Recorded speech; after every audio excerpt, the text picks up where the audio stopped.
प्रशासन होश में आओ, पुलिस प्रशासन होश में आओ। तराई क्या ही भ्रष्ट है, तराई क्या ही भ्रष्ट है।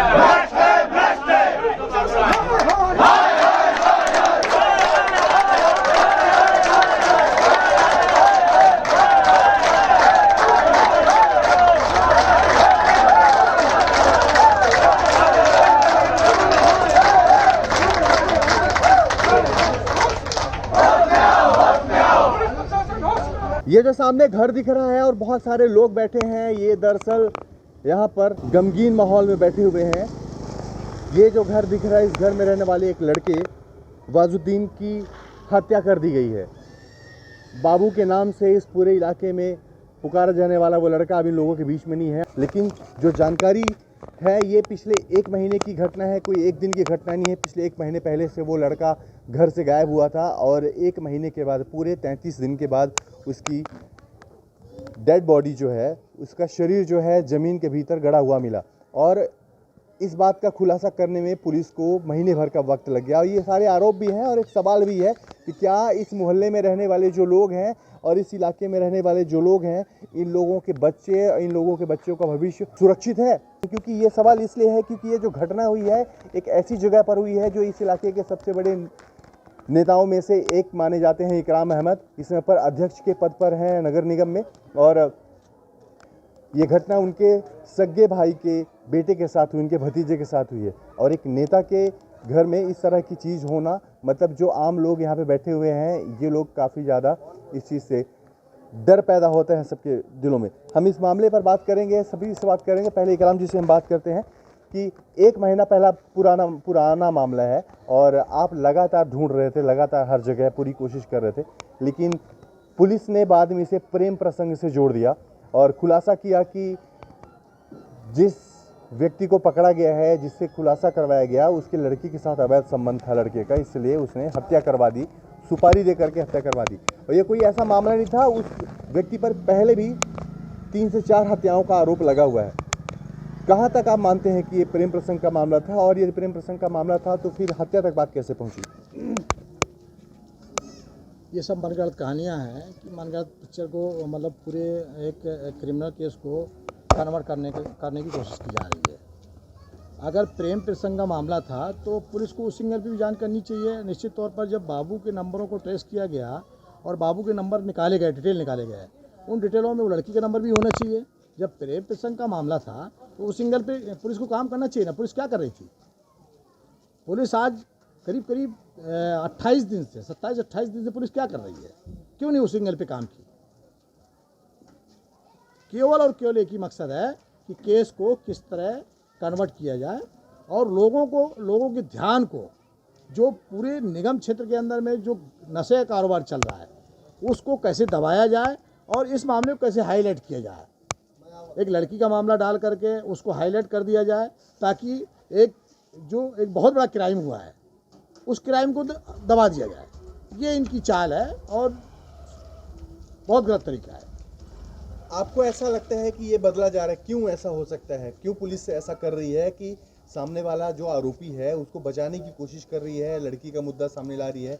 क्या पुलिस के सामने वाला क्या संबंध है? पुलिस सामने वाला तो डंकी की चोट में पूरे निगम क्षेत्र में करीब 70-80 लड़के पाल के रखा है।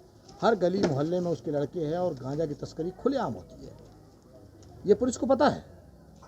अगर पुलिस को ना पता होता, अगर पुलिस ने इसमें पहले संज्ञान पुलिस ने लिया होता, वही थाना के लोगों ने उस करीम भाई को और वो उनके फिरोज भाई को, इनको सबको थाना बुलाया और 2-2 बार बुलाया, 3-3 बार बुलाया। क्यों नहीं पुलिस कार्रवाई कर पाई? और उसी केस को जब हम बार बार बोल रहे हैं कि हमारा शक इसी व्यक्ति पर है, फिरोज और उसके साथियों पर है, तो पुलिस पर कार्रवाई क्यों नहीं कर रही है? हम कह रहे हैं कि इस केस को आप जांच मत करिए, आप क्राइम को दे दीजिए। हम एसपी को भी ये बात कह रहे हैं कि आप क्राइम को दे दीजिए, लेकिन आपने उस केस को क्राइम को नहीं दिया और आपने 28 दिन हमारे ख़राब किए। अभी मुझे ये जानकारी प्राप्त हुई है कि हमारे वरिष्ठ अधिकारी एसएसपी साहब का कहना है कि उनके परिजन ने 6 दिन बाद हमको जानकारी दी। चलो ठीक है, 6 दिन बाद अगर मैंने जानकारी दी है तो 28 दिन आप क्या कर रहे थे? 28 दिन आपको लग गए बच्चों को खोजने में, और वो भी हमारे जैसे आदमी ने दबाव बनाया हम बार बार गए, बार बार बोले, तब वहाँ तक आप पहुँच पाए। और आम आदमी होता तो पता नहीं उसका क्या होता। बिल्कुल। तो आपको पुलिस की कार्रवाई पे संदेह नजर आ रहा है? पुलिस जिस तरीके से कार्रवाई कर रही है, जिस राज्य में कांग्रेस का मुख्यमंत्री हो, कांग्रेस के मंत्री हो, कांग्रेस की सत्ता हो, पंचायत से लेकर के निगम तक, चपरासी से लेकर अधिकारी तक सब कांग्रेस के अधीन हो, उस राज्य में कांग्रेस के एक बड़े नेता, एक नगर निगम के बड़े नेता के सगे भतीजे, उसके बेटे के साथ ऐसा कांड होता है, हत्या होती है, आपको लगता नहीं है कि इस इलाके में पुलिस ऐसा क्यों कर रही है? खौफ नहीं है? पुलिस के अंदर सरकार का खौफ खत्म हो चुका है। ऐसा क्यों है? पुलिस बेलगाम हो चुकी है। पुलिस सरकार को बदनाम कर रही है। पूरे निगम क्षेत्र के अंदर में इस तरह का कारोबार, चाहे वो कबाड़ियों से संबंधित हो, चाहे वो गांजा से संबंधित हो, चाहे दीगर मामले, क्राइम के मामले में पुलिस कार्रवाई नहीं करती। सबसे विडंबना की बात यह है कि अगर मैं किसी की रिपोर्ट लिखाने चले जाऊं तो मेरी रिपोर्ट तो बाद में लिखी जाएगी, उस सामने वाले को पहले बुला लिया जाएगा, मेरे खिलाफ काउंटर केस करा दिया जाएगा। मतलब इतना उलझाने का काम किया जाता है। पुलिस के पास आप मोटरसाइकिल की रिपोर्ट लिखाने चले जाओ, अगर तत्काल मोटरसाइकिल चोरी की रिपोर्ट आप लिखाइए, नहीं लिखेगी।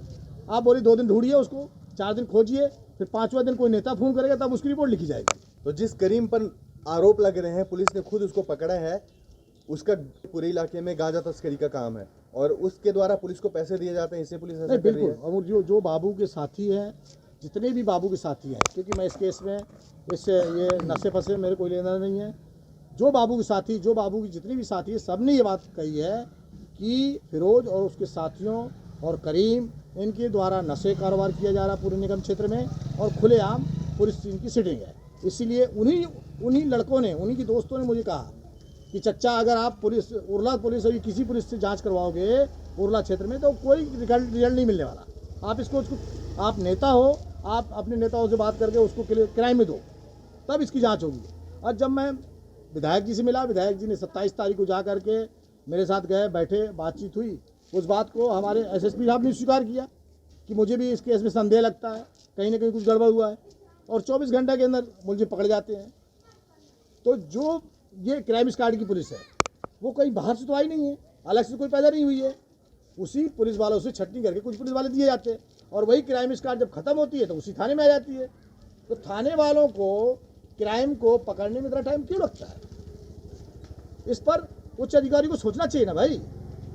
यह तो उच्च अधिकारी को जानकारी भी है ये बात। अच्छा, इस दौरान जब सारी घटना हो रही थी, इस दौरान आपकी करीम के साथ बैठक हुई, थाने में बुलाया गया, क्या ऐसे कुछ हुआ? कुछ थाने में मैंने करीम को टीआई साहब के माध्यम से बुलाया था, मैं चर्चा किया, बातचीत किया। करीम ने कभी नहीं इस बात को स्वीकार किया कि मैंने ऐसा कुछ किया है। करीम ने हाँ ये बात जरूर स्वीकार की कि मैंने बाबू को नागपुर में उर्स के दौरान धमकी दिया था। उसके बाद मैंने राजा के माध्यम से भी बाबू को कहा था कि बाबू तुम सुधर जाओ, अपने काम से काम रखो।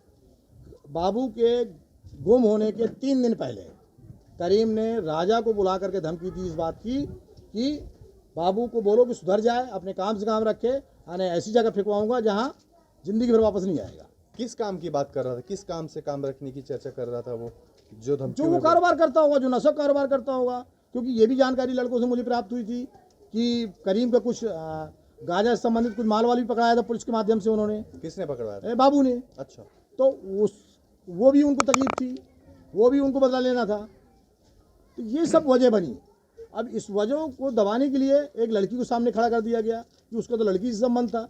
अरे लड़की से संबंध था तो तुम उसके माँ बाप को बताते भाई, हम उनके जवाबदार चाचा हैं, उसके माता पिता हैं, उनको एक बार बताते। अगर वो ना बोलते, ना कार्रवाई करते, ये केस को सिर्फ और सिर्फ कमज़ोर करने का और केस को कन्वर्ट करने का तरीका है और कुछ। जानकारी ये मिल रही है कि जो करीम खान है, उनकी पत्नी और उनकी बिटिया थाने में जा करके रेप का केस लिखवाने के लिए गई हैं। ये ऐसा कुछ केस, ऐसी जानकारी मिल रही है? देखिए, उन्होंने क्या केस लिखवाई नहीं लिखवाई मुझे उसकी जानकारी नहीं है। अगर उनके साथ ऐसा कुछ घटना, ऐसी कोई घटना हुई थी तो इसके पहले ये क्या कर रहे थे? आज जब बाबू की बॉडी मिल गई और उनका करीम फिरोज का इन्वॉल्वमेंट निकल गया, तब आपको बाबू के ऊपर बलात्कार का केस लगाने का समय मिला कि बलात्कार किया तुम्हारे साथ या रेप किया तुम्हारे साथ। जब बॉडी मिली पहले क्यों नहीं गए? अगर ऐसा था तो पहले जाना चाहिए था पुलिस। अच्छा, बीच में ये भी है अभी कि उनका लड़का 7-8 दिन पहले ही चाकू मारा था किसी को, और 15 दिन पहले जिस समय मेरी माताजी हॉस्पिटल सूर्या से भर्ती थी, ये मामला होगा 28-29 तारीख का। हमारे मोहल्ले के 2 लड़कों को रोड में रोक के चाकू मारा है, 2 लड़के मरते मरते बचे हैं और उस पर भी कार्रवाई खंडरी थाने ने किया है। फिरोज आज से 3 महीने पहले इसमें खमतरी थाने की कार्रवाई जो आप कर रहे हैं, खमतरी थाने की कार्रवाई में ये जानकारी मिल रही है कि 3 लड़कों को पुलिस लेकर के गाड़ी में जा रही थी। करीम खान पहुंचे हैं, बीच रास्ते में पुलिस वालों को 20,000 रुपया दिए हैं, लड़के को उतार के घर लेके चले गए हैं। ऐसी जानकारी मुझे ही मिली थी, थाने लेकिन भी नहीं पहुंचा है। ये जानकारी मुझे ही मिली थी, ये जानकारी मुझे ही मिली थी कि करीम खान के लड़के को ले गए हैं, फिर बाद में घर में छोड़ दिए। ये जानकारी मुझे ही मिली थी, लेकिन इसमें कितनी सच्चाई है मैं स्पष्ट नहीं बता पाऊंगा। अच्छा, तो करीम खान का रहना कहाँ होता है? दुर्गानगर। यहीं आसपास में रहना होता है? दुर्गानगर है, यहाँ से करीब करीब आधा किलोमीटर दूर में दुर्गानगर है। तो ऐसे व्यक्ति को जो चारों तरफ क्राइम फैला रहा है, फिर ऐसा व्यक्ति जो युवा वर्ग के लड़कों को पूरी तरीके से गर्द में लेके जा रहा है, ऐसा व्यक्ति समाज के बीच में रहना चाहिए क्या? आप लोग इस पे कुछ एक्शन इसकी करेंगे? जानकारी देखिए, इसकी जानकारी समय पर थाना को दी गई है, दोनों थाना को दी गई है, उच्च अधिकारी को दी गई है। दिक्कत ये है साहब कि अगर मैं खुद चला जाऊं उनको समझाने के लिए, या मोहल्ले का कोई वरिष्ठ अधिकारी इंसान चला जाए, तो उस पर भी कार्रवाई हो जाएगी। पुलिस उसको छोड़ेगी, इस पर कार्रवाई कर देगी। लेकिन करीम पे कार्रवाई नहीं होती है। अगर होती तो ये नौबत आती क्या? अगर कार्रवाई समय पे की गई होती शायद ये नौबत नहीं आती। मतलब हालात ये है कि आप कांग्रेस पार्टी के नेता हैं, फिर भी आप कुछ कर पाने में असक्षम महसूस कर रहे हैं अपने आप को। यहाँ पार्टी का और पार्टी का इस तरह का कोई ऐसा मामला नहीं है। एक गुंडा बदमाश व्यक्ति जो तस्करी करता है, वो पुलिस को खरीद के रखा है, प्रशासन खरीद के रखा है। हाँ, हमारी अभी बात हुई, माननीय विधायक जी से मेरी बात हुई। उनका कहना है कि मंडे के दिन अगर सीएम साहब आते हैं, हम सीएम साहब के सामने ये पूरी बातें रखेंगे। हमारे क्षेत्र में चाहे ओरला का मामला हो, चाहे खमतराई का मामला हो, या ग्रामीण क्षेत्र में जितने भी थाने इस तरह के हैं, हम सभी अधिकारियों को वहाँ से हटाएंगे। ऐसा अधिकारी, हमको भ्रष्ट अधिकारी हमारे क्षेत्र में नहीं चाहिए। इस तरह का भ्रष्ट अधिकारी हम अपने क्षेत्र में स्वीकार नहीं करेंगे, और हम अपनी पूरी फौज के साथ जाएंगे। सभी पार्षद रहेंगे, सभी वरिष्ठ कांग्रेस रहेंगे, कांग्रेस जन के सभी साथी हमारे जाएंगे। अगर सीएम साहब नहीं आएंगे तो हम सीएम एसपी से मिलेंगे, लेकिन हम हटवाएंगे। ठीक है, तो अधिकारियों को हटवाने की बात अगर की जा रही है और इस इलाके में रहने की अगर बात की जा रही है, तो अधिकारी ही हैं, जो आएंगे नहीं वो भी भ्रष्ट हो जाएंगे, क्योंकि जब पैसा सामने आता है तो सबके मुंह बंद हो जाते हैं। जैसा यहाँ तक पूरे मामले में ये जानकारी मिल रही है, पूरे मामले में चारों तरफ से ये जानकारी प्राप्त हो रही है कि जो सामने वाला व्यक्ति है, जिसका नाम करीम खान है, वह व्यक्ति किसी भी अधिकारी को, किसी भी मामले को पैसे से खरीद लेता है। अब ये इस समाज में बैठे हुए लोगों की जिम्मेदारी है, और इन लोगों की बात है कि ऐसा व्यक्ति समाज के बीच में, उन लोगों को मोहल्ले में आपस में रहना चाहिए, या फिर उसके लिए क्या कार्रवाई की जाती है, अभी आगे आने वाले समय पे पता चलेगा।